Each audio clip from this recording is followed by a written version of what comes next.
इस वीडियो में आपको आरआरबी असिस्टेंट लोको पायलट और टेक्नीशियन का जो 20 अगस्त 2018 को शिफ्ट 2 में पेपर हुआ था, उसका मैथ का सॉल्यूशन कराऊंगा। तो चलिए शुरुआत करता हूँ पहले क्वेश्चन से। इस क्वेश्चन में दिया हुआ है, दो भिन्नों का योग दिया हुआ है 3/4 है, उनमें से एक 2/3 है, तो दूसरा क्या होगा ये फाइंड करना है। मान लेते हैं दूसरा भिन्न है x, तो x प्लस पहला भिन्न जोड़ दें 2/3, तो ये इक्वल होना चाहिए 3/4 के। यहाँ से अब इसकी वैल्यू निकाल लें x की, ये हो जाएगा 3/4 माइनस 2/3। तो एलसीएम ले लें तो आ जाएगा 12, ये है 4, 3 3 का 9 हो जाएगा, माइनस 4 3 12, तो 4 दूनी 8, ये आ जाएगा 1/12। तो दूसरी भिन्न आ जाएगी 1/12, ये ऑप्शन 4 में, तो ऑप्शन 4 करेक्ट हो जाएगा। यदि एक घन के किनारे को 3 सेंटीमीटर बढ़ा दिया जाए तो आयतन 657 सेंटीमीटर क्यूब बढ़ जाएगा। तो फिर घन के प्रत्येक किनारे की मूल लंबाई क्या होगी, ये हमें फाइंड करना है। इसका मैं दो तरीका बताऊंगा, एक आसान तरीका बताऊंगा और एक जो कन्वेंशनल मेथड से आप करना चाहें तो उस मेथड से भी आप कर सकते हैं। ट्रिक वन, ट्रिक वन में क्या करना है, जैसे इसमें दिया हुआ है कि घन के किनारे को 3 सेंटीमीटर बढ़ा दिया जाता है तो आयतन 657 सेंटीमीटर क्यूब बढ़ जाता है। मान लेते हैं उसका घन का जो किनारा है, भुजा, वो है ए, भुजा मान लेते हैं ए है, तो बाद में भुजा क्या हो जाएगी a+3, क्योंकि 3 सेंटीमीटर बढ़ा दिया जाता है तो आयतन 657 सेंटीमीटर क्यूब बढ़ जाता है। तो आयतन पहले का क्या था, पहले के यहाँ से आयतन अगर निकालें, आयतन निकालें या कहें वॉल्यूम, ये हो जाएगा ए पे हो जाएगा ए क्यूब, और अगर a+3 है तो ये हो जाएगा a+3 का होल क्यूब। अब आपको ये पता है कि अगर ये आयतन बढ़ जाता है, 3 सेंटीमीटर किनारा बढ़ जाएगा घन का, तो 657 सेंटीमीटर क्यूब बढ़ जाएगा आयतन। तो 6,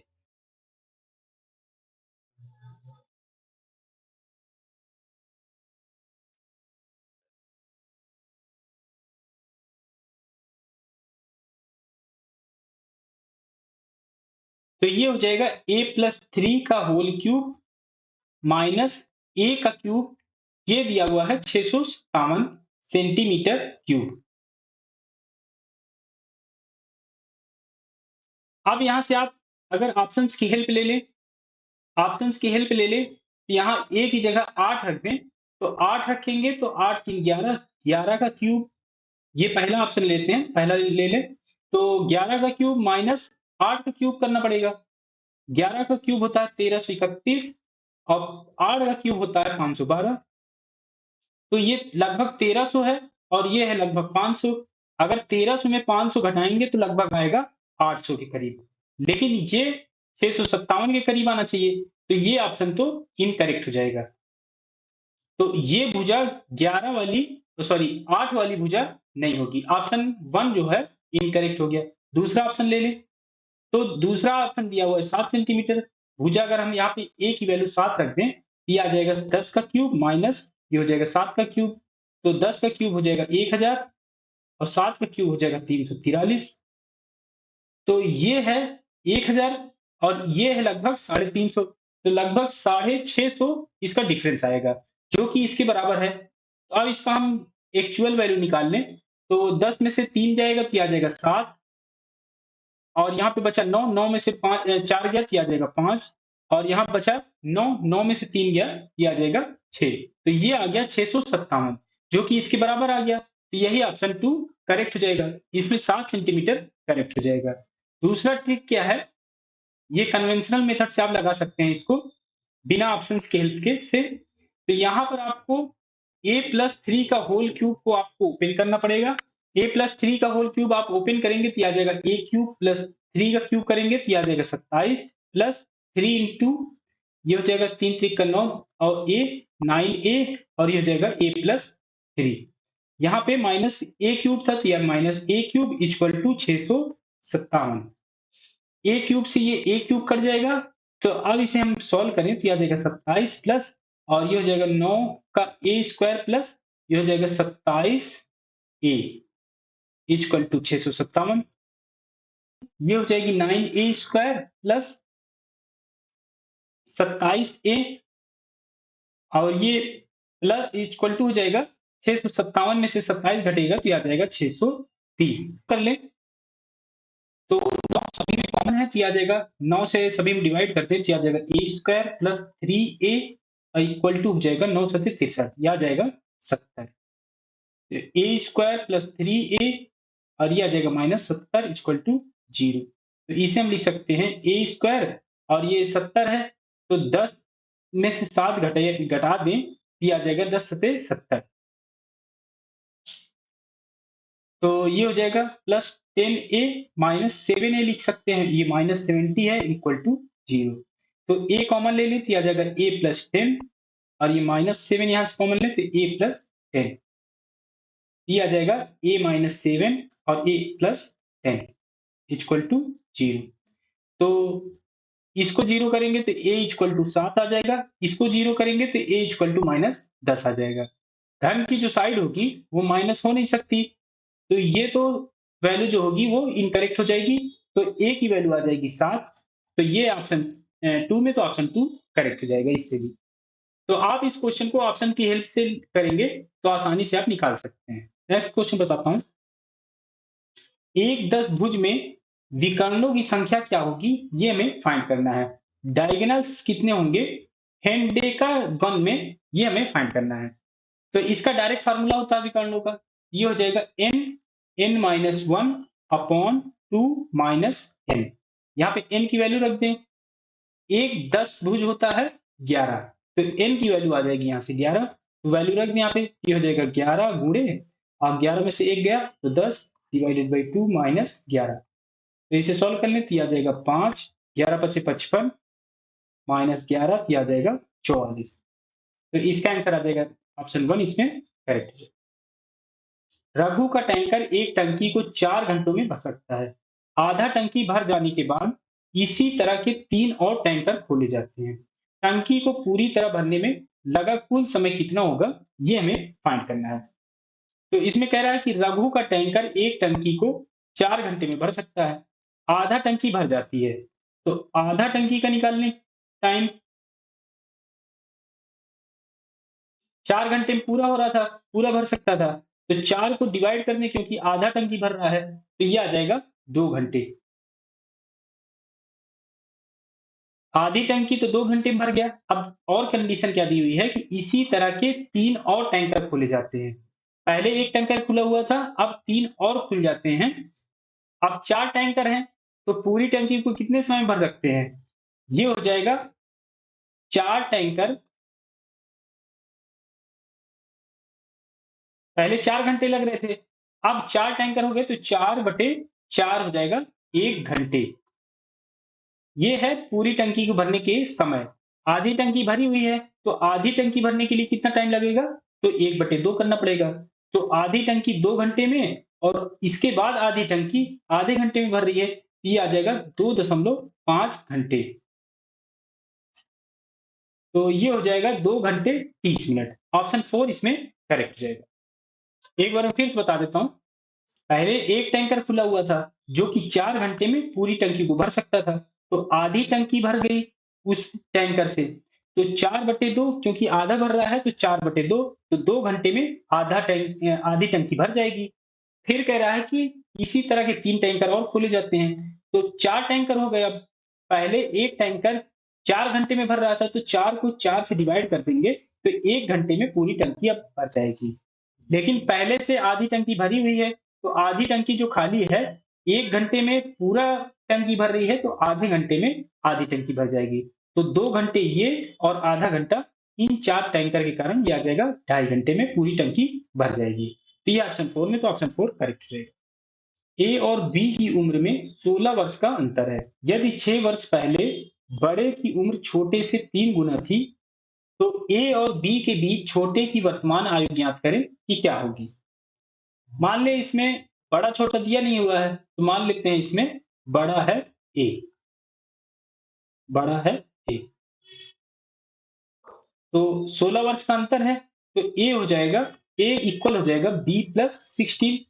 16 अगर साल जोड़ दे बी में तो ये आ जाएगा a के बराबर, क्योंकि 16 साल का अंतर है, ये हो जाएगा।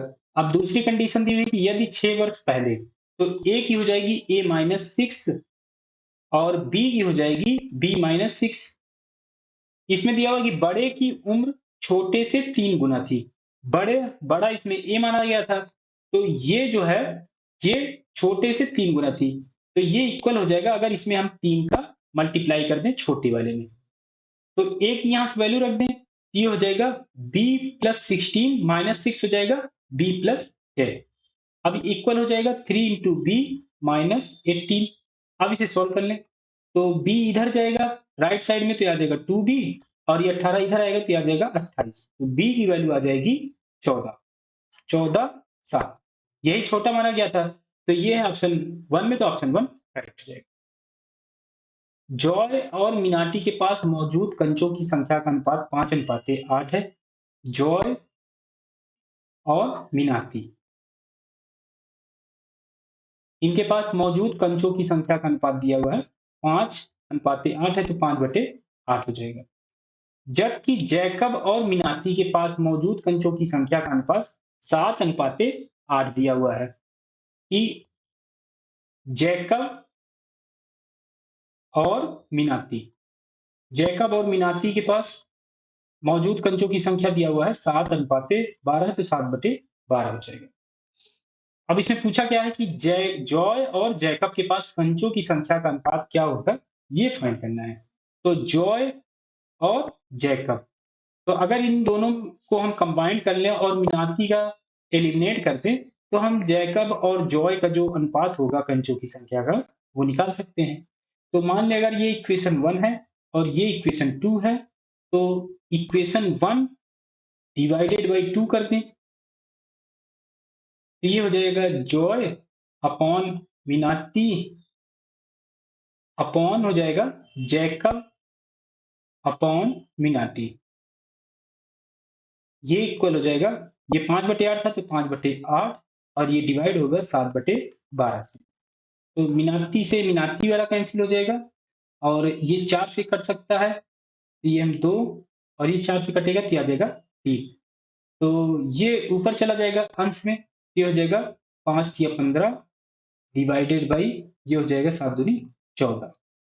तो ये हो जाएगा जॉय अपॉन जैकब की जो कंचों की संख्या का अनुपात होगा, वो हो जाएगा 15/14।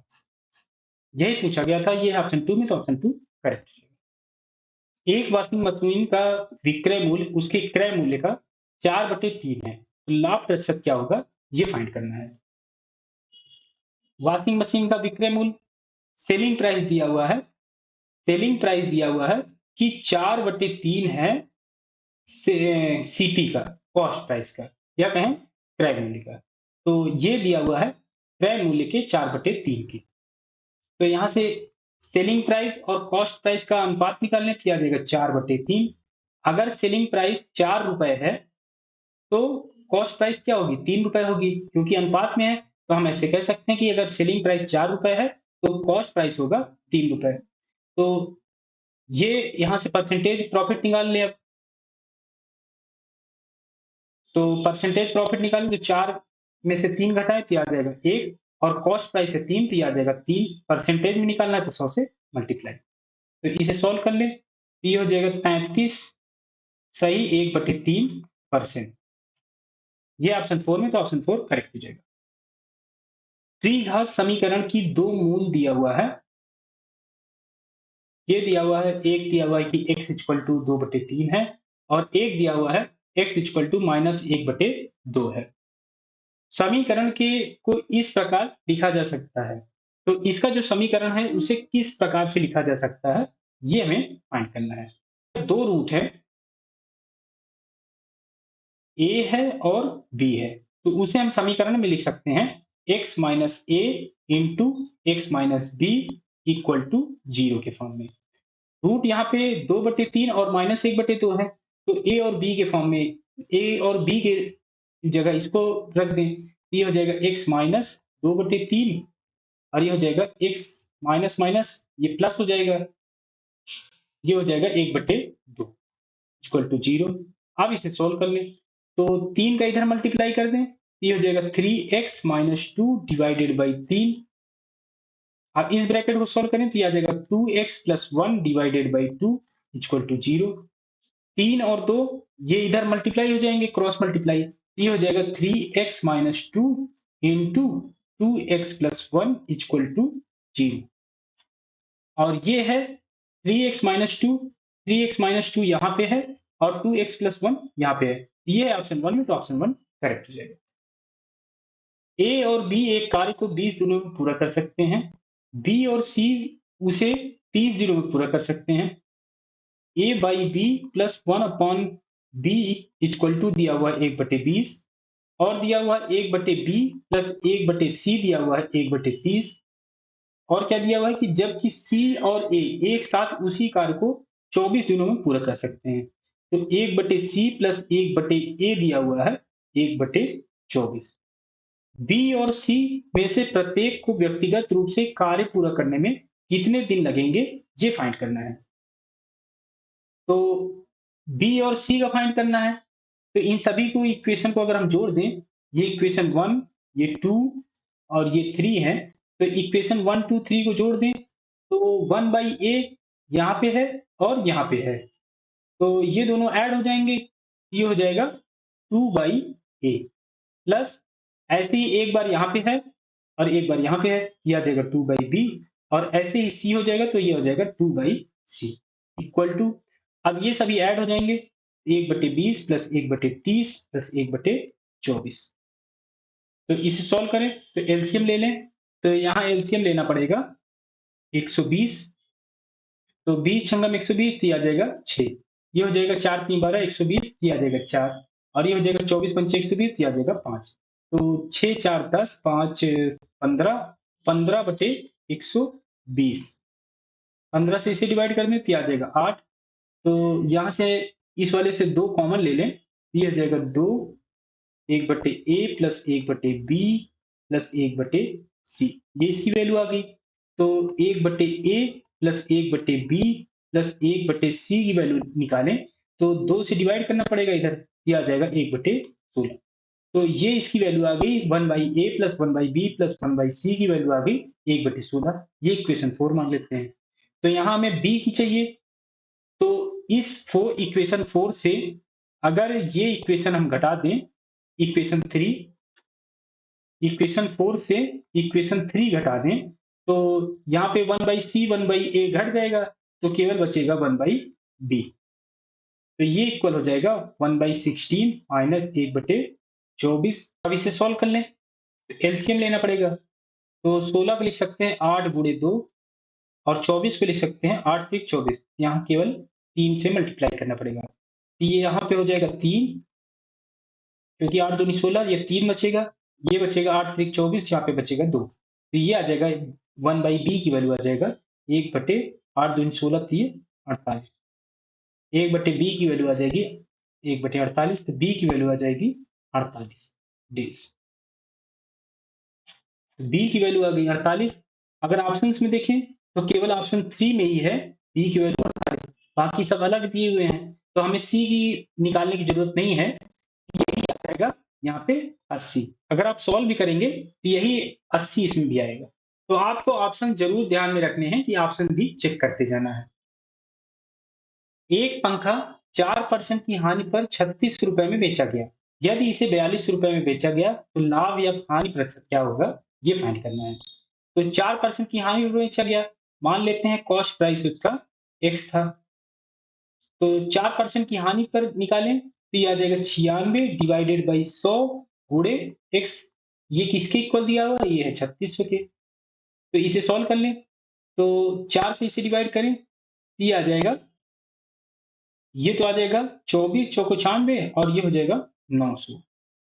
तो 6 से और डिवाइड कर सकते हैं, 6 से डिवाइड कर दें तो ये हो जाएगा, ये आ जाएगा 4 और ये करेंगे तो ये आ जाएगा 150। तो x की वैल्यू यहाँ से निकाल लें तो ये आ जाएगा 150 गुणे 100 डिवाइडेड बाई 4, तो ये हो जाएगा 4 से इसे डिवाइड कर दें तो ये आ जाएगा 25, 25 0 0, 25 पंचे 125, 12, तो 25 एकम 25 और 12 37, तो x की वैल्यू आ गई 3750, कॉस्ट प्राइस आ गया 3750। तो 42 रुपए में बेचा जा रहा है, 3750 का खरीद के 42 रुपए में बेचा जाता है, तो प्रॉफिट होगा। तो प्रॉफिट परसेंटेज निकाल ले, तो 4200 में से 3750 घटाएं और डिवाइड करना पड़ेगा कॉस्ट प्राइस से, ये आ जाएगा 3750। तो अब इसे सॉल्व कर लें, तो 4200 में 3750 घटाएं, अगर ये 4000 होता तो ये 250 हो जाता। इसमें 4200 में 200 ज्यादा है, तो ये आ जाएगा 450। 450 डिवाइडेड बाई हो जाएगा 3750, और ये परसेंटेज भी निकालना था, 100 से मल्टीप्लाई भी करना पड़ेगा।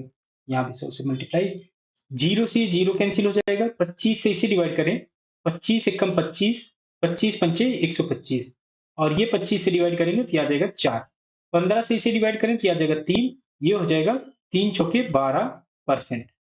ये है ऑप्शन 1 में, तो ऑप्शन 1 करेक्ट हो जाएगा। नेक्स्ट क्वेश्चन बताता हूँ, 5/8 और 8/5 का योग क्या होगा, ये फाइंड करना है। सम निकालना है 5/8 और 8/5 का।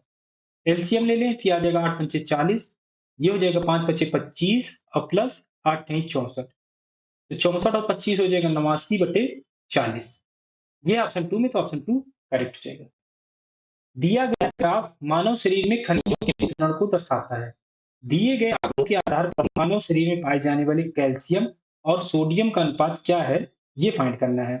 कैल्शियम का अनुपात दिया हुआ है, यहाँ पे परसेंटेज दिया हुआ है 40%, 40% कैल्शियम का दिया हुआ है। सोडियम का देखें तो सोडियम का दिया हुआ है यहाँ पर 8%, तो 8% से डिवाइड कर दें, परसेंटेज से परसेंटेज कैंसिल हो जाएगा, और 8 से ये डिवाइड करें तो ये आ जाएगा 5, और यहाँ बचेगा 1, तो ये हो जाएगा 5:1। ये ऑप्शन 2 में, तो ऑप्शन 2 करेक्ट हो जाएगा। एक डेटा के 15 अवलोकनों का योग दिया हुआ है, 434 प्लस x है। यदि डेटा का माध्य x है, तो x का मान निकालना है यहाँ पे। तो 15 अवलोकनों का योग दिया हुआ है 434 प्लस x। तो इस माध्य में अगर हम 15 का मल्टीप्लाई कर देंगे तो ये इसी के इक्वल हो जाएगा, तो ये हो जाएगा 15 गुणे x, तो ये हो जाएगा 15x।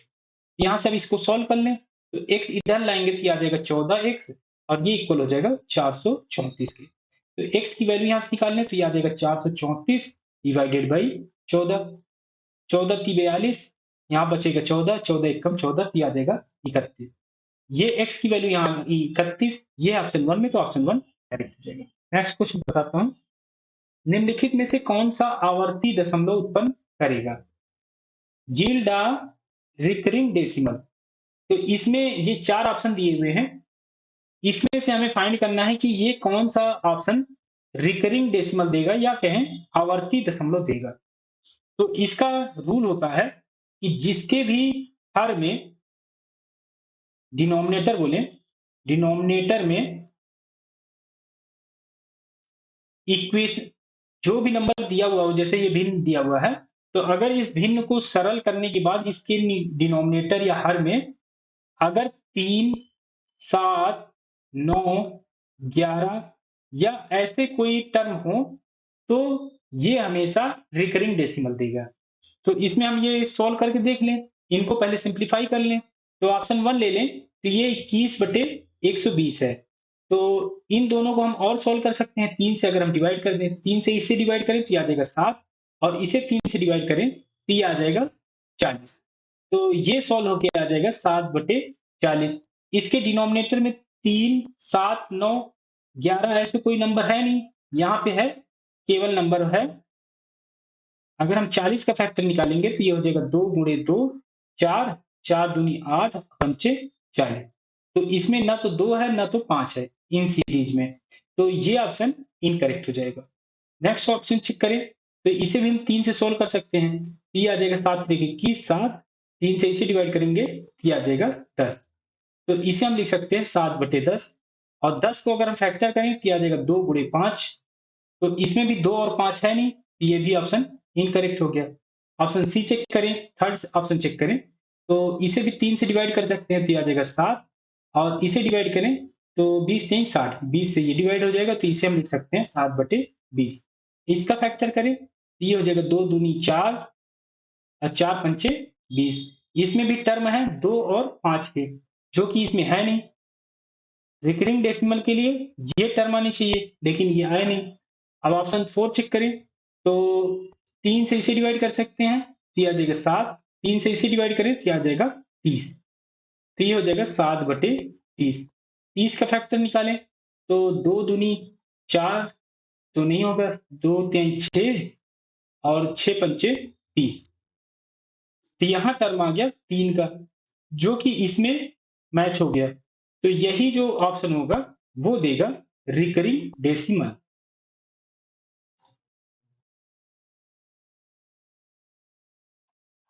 तो ऑप्शन 4 इसमें करेक्ट हो जाएगा। नेक्स्ट क्वेश्चन बताता हूँ। एक ट्रेन 140 मीटर लंबे प्लेटफॉर्म को 15 सेकंड में और 180 मीटर लंबे प्लेटफॉर्म को 17 सेकंड में पार करती है, तो ट्रेन की गति क्या होगी, ये फाइंड करना है। मान लेते हैं ट्रेन की लंबाई है x, लेंथ ऑफ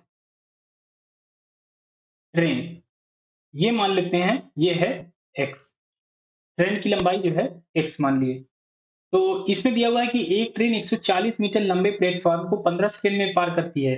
तो जब 140 मीटर प्लेटफॉर्म को 15 सेकंड में पार करेगी, तो इसकी जो लंबाई होगी वो पार करेगी, ये ट्रेन की लंबाई भी उसमें जुड़ जाएगी। जो इसमें टाइम लगेगा इन दोनों को पार करने में, वही टाइम लगेगा 140 मीटर लंबे प्लेटफॉर्म को पूरी तरीके से पार करने में। तो 140 प्लस एक्स डिवाइडेड बाई 15 कर दें, तो ये आ जाएगी स्पीड किसकी, ट्रेन की। ट्रेन की स्पीड आ जाएगी, मान लेते हैं ये एस है, यहाँ पे लिख भी देता हूँ स्पीड ऑफ ट्रेन, ये एस मान लिए। तो एस इक्वल टू हो जाएगा 140 प्लस एक्स डिवाइडेड बाई 15। एक इक्वेशन ये बन गई। दूसरे में क्या दिया हुआ है कि 180 मीटर लंबे प्लेटफॉर्म को 17 सेकंड में पार करती है, तो 180 प्लस एक्स ये डिवाइड करना पड़ेगा 17 से, तो ये इक्वल हो जाएगा इसकी स्पीड से। एक इक्वेशन ये बन गया। एस और एस दोनों यहाँ पे हैं, दोनों की वैल्यू अलग अलग दी हुई है, तो इन दोनों को अगर हम इक्वल कर लें, इक्वेशन 1 इक्वल इक्वेशन 2 कर लें, क्योंकि एस की वैल्यू यहाँ पे है, एस की वैल्यू यहाँ पे दिया हुआ है, तो इनको इक्वल कर लें तो आ जाएगा 140 plus x upon 15 equal to 180 plus x upon 17। Cross multiply कर दें तो ये हो जाएगा 1700, 17 चौकी 68, 6 17 एकम 17, 17 और 6 23, 2380 प्लस ये हो जाएगा 17 एक्स। और ये हो जाएगा 1500, 15 120, 12, 15 एकम 15, 7 12, ये हो जाएगा 27, 2700 प्लस ये हो जाएगा 15 एक्स। तो यहाँ पे हम घटाएं तो 17 में से 15 घटेगा तो ये आ जाएगा 2x, और इधर हम 2700 ये है, यहाँ पे 2380 ले आए। अगर ये 2700 में से 2400 घटाते तो 300 आता, तो यहाँ 20 कम घट रहा है तो 320 हो जाएगा, 20 बढ़ जाएगा तो ये आ जाएगा 320। अब यहाँ से x की वैल्यू निकाल लें, तो 320 को 2 से डिवाइड करेंगे तो ये आ जाएगा 160 मीटर। अब इसमें एक इक्वेशन में रख दें, इक्वेशन 1 में रख दें x की वैल्यू, इक्वेशन 1 में रख दें, ये हो जाएगा 140 प्लस 160, ये हो जाएगा 300 डिवाइडेड बाई 15, और ये स्पीड है, स्पीड इसे सोल्व कर ले तो आ जाएगा 15 दूनी 30, तो ये आ जाएगा 20 मीटर पर सेकेंड। ये किलोमीटर प्रति घंटे में दिया हुआ है ऑप्शंस में, तो इसे किलोमीटर प्रति घंटे में बदलने के लिए क्या करना पड़ेगा, 20 को 18/5 से मल्टीप्लाई करना पड़ेगा, ये किलोमीटर प्रति घंटे में चेंज हो जाएगा। तो 5 से कैंसिल हो जाएगा तो आ जाएगा 4, 18 चौके 72 किलोमीटर प्रति घंटे। ये आ जाएगी स्पीड, ऑप्शन 2 करेक्ट हो जाएगा। नेक्स्ट क्वेश्चन बताता हूँ। 256 के कितने गुणनखंड पूर्ण वर्ग हैं, ये फाइंड करना है। 256 का गुणनखंड निकालें, 256 2 से डिवाइड करें तो आ जाएगा 128, फिर 2 से डिवाइड करें तो 64, फिर 2 से डिवाइड करें 32, 2 से फिर करें 16, 8, 4, 2 और ये 1 हो गया। अब ये लिख लें, तो यहाँ पे 2 कितने बार है, 1 2 3 4 5 6 7 8, तो इसका गुणनखंड आ जाएगा 256 का 2 की पावर 8। अब इसका फैक्टर निकाल लें जो पूर्ण वर्ग में हो। तो 2 की पावर 8 तो एक होगा ही। अब स्क्वायर में ये पूर्ण वर्ग भी होना चाहिए, तो 2 की पावर 2 कम करते जाएं, तो ये एक आ जाएगा 2 की पावर 6, फिर आ जाएगा 2 की पावर 4, 2 की पावर 2 और एक इसमें और आ जाएगा 2 की पावर 0, तो ये आ जाएगा 1, क्योंकि 1 से मल्टीप्लाई सब में ही होता है, तो एक ये और आ जाएगा। तो कितने फैक्टर हो गए इसमें? तो एक यहाँ पे, 2, 3, 4, 5, तो टोटल 5 फैक्टर आए, ये ऑप्शन 2 करेक्ट हो जाएगा इसमें। नेक्स्ट क्वेश्चन बताता हूँ। यदि संख्या, ये एक संख्या दी हुई है, ये 3 से विभाज्य है, जहां x एक अंक दिया है, तो x के सभी मानों का योग क्या होगा, ये फाइंड करना है। तो 3 की डिविजिबिलिटी का रूल होता है कि सभी डिजिट को ऐड कर लें और 3 से डिवाइड करें। तो इनमें सभी को ऐड कर लें, तो 1 और 5 6, 6 4 10, 10 3 13 और x, 13 प्लस x 3 से डिवाइड होना चाहिए। तो इसे हम ऐसे लिख सकते हैं, 3 चौके 12, 12 को हम अलग लिख लें, 12 प्लस 1 प्लस एक्स, 13 को हमने लिख लिया 12 प्लस एक्स, 1 प्लस एक्स हो गया, क्योंकि 3 से 12 डिवाइड हो जाएगा, तो ये हम डिवाइड कर दें, तो केवल अब नंबर बचेगा यहाँ पे 1 प्लस एक्स डिवाइडेड बाई 3। तो एक्स की हमें ऐसी वैल्यू लेनी है जिससे ये 3 से डिवाइड हो जाए। तो अगर हम एक्स की वैल्यू 2 ले लें, 2 ले लें, तो ये 3 से डिवाइड हो जाएगा। तो x की वैल्यू क्या आ सकती है? 2 आ सकती है। और क्या आ सकती है? अगर हम 5 ले लें, 5 और 1 6, 3 से डिवाइड हो जाएगा, तो 5 आ सकती है। और क्या ले सकते हैं? यहाँ पे अगर हम 8 ले लें, तो 8 1 9, 9 डिवाइड हो जाएगा 3 से, तो ये आ जाएगा 8। तो x की वैल्यू आ जाएगी ये। अगर हम इसके ऊपर लेंगे, तो ये 3 से डिवाइड हो जाएगा, लेकिन x एक अंक है, तो अब 8 में अगर 3 जोड़ेंगे, तो वो 2 अंक की हो जाएगी, लेकिन यहाँ पे x दिया हुआ है कि 1 अंक की, तो केवल यही 3 नंबर होंगे जो कंडीशन बन रही है। तो इनका ऐड कर लें, तो इनका एडिशन आ जाएगा 5 2 7 8 15, 15 इसका एडिशन आ जाएगा, ऑप्शन 1 करेक्ट हो जाएगा। नेक्स्ट क्वेश्चन बताता हूँ। 22 मीटर भुजा वाले एक वर्गाकार पार्क के बीच में 2 मीटर चौड़ी 2 सड़कें हैं, जो इसकी लंबाई और चौड़ाई के समानांतर हैं।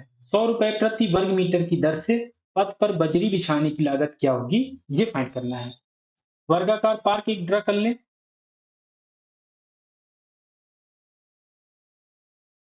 एक ही वर्गाकार पाथ है, पार्क है, इसकी लंबाई और चौड़ाई दी हुई है 22 मीटर।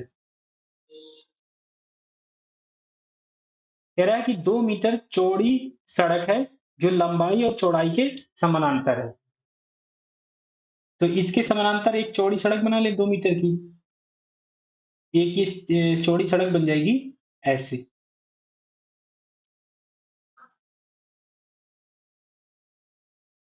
यहाँ पर बजरी बिछाई जाती है, ग्रेवलिंग की जाती है।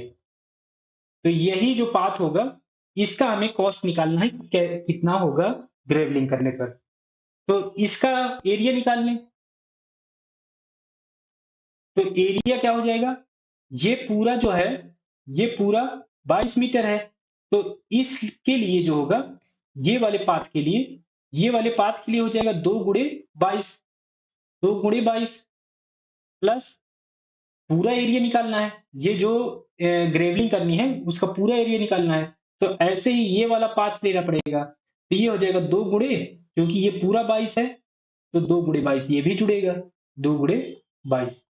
इसमें आपको एक चीज ये ध्यान रखना है, ये जो 2 पाथ का आपने एरिया निकाला है, ये जो पाथ हैं, इनका आपने पूरा-पूरा कंसीडर किया है। एक बार ये पूरा पाथ कंसीडर किया है और एक बार इस पूरे पाथ को कंसीडर किया है। तो ये वाला जो पार्ट है, ये बीच वाला पार्ट, ये जो बीच वाला पार्ट है, वो इसमें भी कंसीडर हो गया है, इस वाले में भी, जब आप इस पूरे पाथ को निकाल रहे थे, और जब इस वाले पाथ को निकाल रहे थे, तो ये भी कंसीडर हो गया है। तो ये वाला पाथ जो 2 बार कंसीडर हो गया है, तो एक बार इसमें से घटाना पड़ेगा। वो कितने लंबाई का है? 2 गुणे 2 का है, क्योंकि 2 मीटर क्या है लंबाई का और 2 मीटर चौड़ाई का है। तो इसमें से, इस एरिया में से वो पार्ट घटाना पड़ेगा। तो 2 गुणे 2 घटाना पड़ेगा।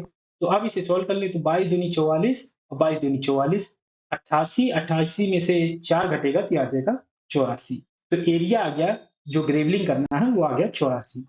तो इसका जो रेट दिया हुआ है 100 रुपए का दिया हुआ है, तो प्राइस आ जाएगा, अमाउंट 84 गुणे 100 तो ये आ जाएगा 8400 रुपए। ये ऑप्शन 4 में, तो ऑप्शन 4 करेक्ट हो जाएगा। नेक्स्ट क्वेश्चन बताता हूँ।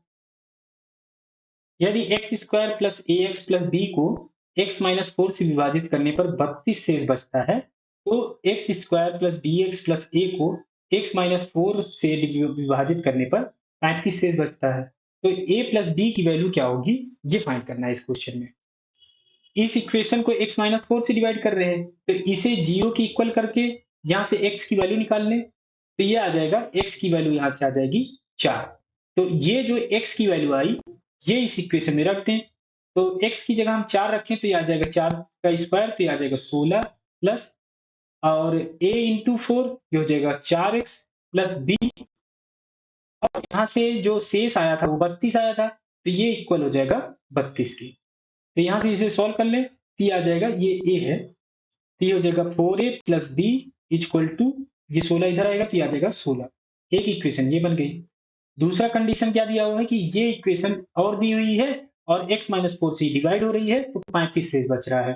तो x माइनस 4 इक्वल टू 0 रखने पे x इक्वल टू 4 आया था, तो यहाँ x की वैल्यू रख दें 4, तो x की स्क्वायर की वैल्यू रख दें, 4 स्क्वायर हो जाएगा तो 4 चौके 16 प्लस ये हो जाएगा 4b प्लस a, और इसमें शेषफल 35 बच रहा है, तो ये आ जाएगा इक्वल 35 के। अब इसे सॉल्व कर लें तो ये आ जाएगा 4b plus a equal to, ये हो जाएगा 16 घटेगा तो ये आ जाएगा 19। एक इक्वेशन ये बन गई। इक्वेशन 1 और इक्वेशन 2 को सॉल्व कर लें, तो इन दोनों को ऐड कर दें, इक्वेशन 1 प्लस इक्वेशन 2 कर दें, क्योंकि यहाँ 4a है और यहाँ a है, ऐसे ही यहाँ 4b है और यहाँ पे b है, तो दोनों को ऐड कर दें तो ये आ जाएगा 4a प्लस a 5a हो जाएगा, और ये हो जाएगा b प्लस 4b हो जाएगा 5b, और 16 प्लस 19 जुड़ेगा तो ये आ जाएगा 35। तो a प्लस b की वैल्यू निकालनी थी, तो 5 कॉमन ले लें, तो ये आ जाएगा 5 इंटू ए प्लस बी, और ये हो जाएगा 35। तो a प्लस बी की वैल्यू आ जाएगा, 35 को डिवाइड कर दे 5 से तो ये आ जाएगा 7। यही वैल्यू पूछी गई थी, ये है ऑप्शन 4 में, तो ऑप्शन 4 करेक्ट हो जाएगा। सैम ने 10% वार्षिक चक्रवृद्धि ब्याज पर 5,000 रुपए का निवेश किया। n वर्षों के बाद सैम को 1655 रुपए और प्राप्त हुए। n का मान ज्ञात कीजिए कि क्या होगा। तो चक्रवृद्धि ब्याज है यहाँ पे, तो चक्रवृद्धि का ब्याज का फार्मूला होता है total amount equal to principal into 1 plus r upon 100 की पावर कैपिटल टी। तो यहाँ पे प्रिंसिपल P हो गया, R है इंटरेस्ट रेट परसेंटेज में, और T है टाइम। तो टोटल अमाउंट है, तो टोटल अमाउंट 5,000 और 1655, तो 5,000 में 1655 और जोड़ दें, ये आ जाएगा 55, और ये आ जाएगा 6655, ये हो जाएगा 6655, और प्रिंसिपल है यहाँ पे 5,000, 5,000 रख दें, 1 प्लस आर, आर की वैल्यू है 10, 10/100, और टाइम दिया हुआ n वर्ष, तो यहाँ पे n रख दें। तो आप इसे सॉल्व कर लें, केवल एक अननोन है, यहाँ से वैल्यू निकाल सकते हैं, तो 6655 डिवाइडेड बाई 5,000, और ये इक्वल हो जाएगा, ये एक जीरो से एक जीरो कैंसिल हो जाएगा, तो यहाँ बचेगा एक 1 प्लस 1/10, ये हो जाएगा 10 और 1 11, 11/10 की पावर n। तो इसे डिवाइड करें, 5 से ऊपर नीचे डिवाइड कर सकते हैं, तो ये हो जाएगा 1, ये है 16, तो 3 5 15, फिर बचा 15, 3 5 15, यहाँ बचा 5, तो 1, 5 से इसे डिवाइड करेंगे तो आ जाएगा 1000, तो ये हो जाएगा 1331 डिवाइडेड बाई 1000, और ये हो जाएगा 11/10 की पावर n। अब इसे देखें, तो ये 11 का क्यूब होता है और ये होता है 10 का क्यूब, तो इसे हम लिख सकते हैं 11 का क्यूब अपॉन 10 का क्यूब, और ये है 11 अपॉन 10 का 10 की पावर n। तो दोनों में पावर अंश और हर में पावर सेम है, तो इसे हम लिख सकते हैं 11/10 की पावर 3, सॉरी ये 3 है, और ये इक्वल हो जाएगा 11/10 की पावर n। वैल्यू दोनों में सेम है, इसमें भी और इसमें भी, तो जो पावर होंगी वो भी सेम हो जाएंगी, तो यहाँ से वैल्यू निकल आएगी, n की वैल्यू आ जाएगी 3 और ये साल में था तो आ जाएगा यस। और ये ऑप्शन है 3 में, तो ऑप्शन 3 करेक्ट हो जाएगा। नेक्स्ट क्वेश्चन बताता हूँ। 0.0245 के बार को एक साधारण भिन्न के रूप में उसकी सरलतम रूप में क्या लिखा जा सकता है, ये फाइंड करना है। तो इसका डायरेक्ट रूल होता है, वो ये होता है कि पूरा आप नंबर लिखिए। यहाँ पे नंबर है 245, 245 और जो नंबर पे बार नहीं है वो नंबर घटा देना है यहाँ से। तो 02 में बार नहीं है तो 02 यहाँ से घटा दें। 02 में बार नहीं था तो इसे घटा देते हैं।